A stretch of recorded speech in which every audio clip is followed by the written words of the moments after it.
Ancient Demon Lord Rimuru by Mertinator1905. 14. Annoyed Vampire Queen. 2 days had passed since Rimuru decided to leave the frozen continent and recruit Dagruel and Luminos. The reason he decided not to leave immediately was because, as Rimuru sees himself, he was a gentleman. All his companions were females, and he thought maybe they would need time to prepare themselves. That they weren't humans but a demon, a true dragon and a dragnoid didn't matter to him, that was because his human side from his old life was still clinging to him. During these 2 days Rimuru continued cooking for everyone and this set everyone into a cheerful mood. Guy was the only one conflicted. After Rimuru's announcement, Guy asked Rimuru for a fight and after some convincing, Rimuru gave in. They went outside, where Velzard and Belgrind set up a barrier around the two to prevent damage to the cardinal world in a whole. The battle between Milam and Guy set aside, this battle would be catastrophic if they wouldn't set up barriers around them. These two, probably the two strongest beings, would have a fierce fight. That was at least what everybody thought. The reality was rather harsh for Guy, who was itching to fight his fellow demon lord. As soon as Velzard gave the signal, both of them set off and flew into the air. After a staring contest, Guy was the first one to attack. He closed the gap between them and a close combat fight begun. Rimuru, with minimal movement, dodged every punch and kick. Guy, realizing he was put in the same position Belgrind was, got annoyed and called Rimuru out. Oi, is dodging everything you can do? At least try to attack from time to time. Do you underestimate me that much, you bastard? Rimuru looked curiously at Guy and was lost in his thoughts, making a timeout gesture and leaning over to Guy's ear. Are you sure? You know I didn't want you to lose your face in front of Belzardson. Don't you want to put at least a good show before you lose? Rimuru didn't mean to insult Guy. This was simply his way of caring for him. But to Guy, this was the biggest insult anyone has thrown at him. Not even the violet and yellow primordials, who were known for their insults among the primordials, had angered him this much. This caused him to go full out. He released his full aura which caused some cracks in the barrier and charged in again into his doom. Rimuru disappeared before his sight and reappeared right beside him and kicked him in the side. Guy was sent flying to the ground at high speed and the impact shook the whole continent, no, even further parts. Meanwhile, everyone present on the fight scene had their mouths open in a look of disbelief. Guy laid, unconscious, on the ground without any signs of getting up.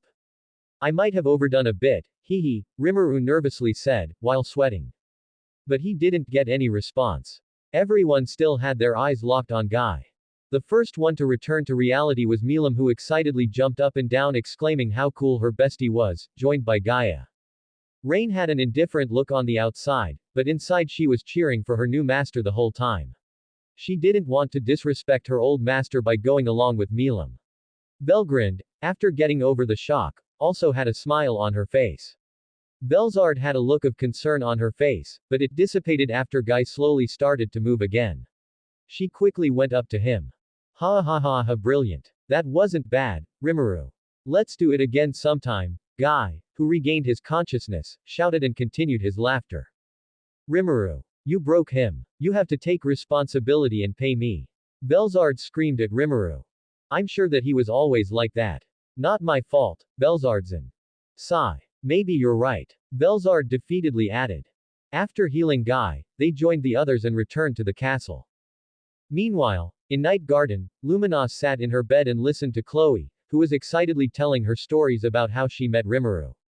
Hinata, who became Luminos' new toy, lay in her lap and looked uncomfortable but wasn't able to go against her. And then he made us fight him and promised the winner the newest manga. But Sensei is very strong, and we weren't able to win, of course. He gave everyone an example in the end. He was always so nice to us and everyone. And one time he.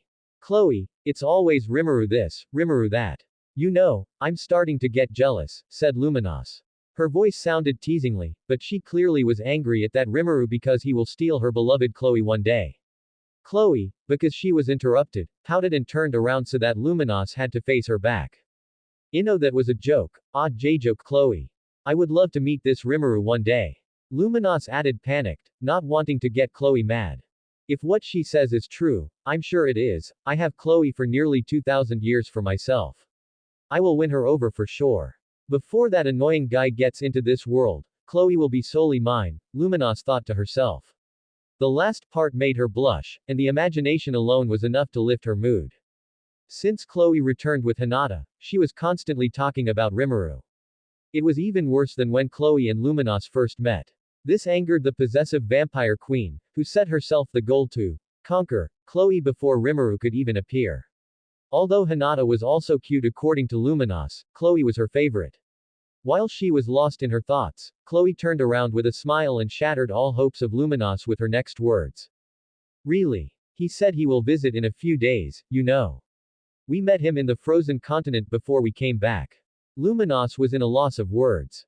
Her pale skin became paler, and she looked visibly shocked. He is here. Frozen continent. He will visit. What are you talking about, Chloe? And why were you in the Red Primordials territory? Didn't you say Rimuru would be reborn into this world in 2000 years? Chloe let out a chuckle before answering. Didn't you hear the news? I was sure you would already know. He is one of the demon lords. And I went to the frozen continent because he is staying there together with Guy Crimson. As for how he is here, that's a secret. Chloe, despite respecting and loving Rimuru, didn't want to lie to her friend. With every answer delivered by Chloe, Luminos visibly became paler. Before she could ask anything else, the whole castle began to shake. Dust fell from the ceilings and everyone was on guard. They quickly got on their feet. Earthquake? Hinata asked. A big one at that. But it stopped quickly. Luminos added. I wonder if that was Sensei. Chloe tilted her head.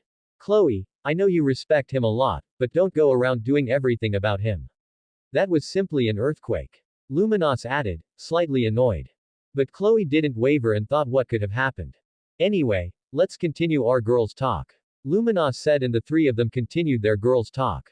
Back to present time, Rimuru, Belgrind, Rain, Milam and Gaia were outside the Palace of the White Ice, ready to set off. Alright, everyone, let's go. Rimuru excitedly shouted. Where are we going first? Belgrind asked. First, we will have to visit Dagruel. We can spend some time there and afterwards we'll visit Luminos Valentine. Are they strong, Noda? Can we maybe spar with them, Noda? Milam asked, with sparkles in her eyes. Milam, we're going to make them join us, not to fight them. So don't destroy anything or anyone while we are there, alright? Rimuru scolded Milam. Alright, Noda, Milam sulked. And thus, they set off to meet Dagruel and Luminos Valentine.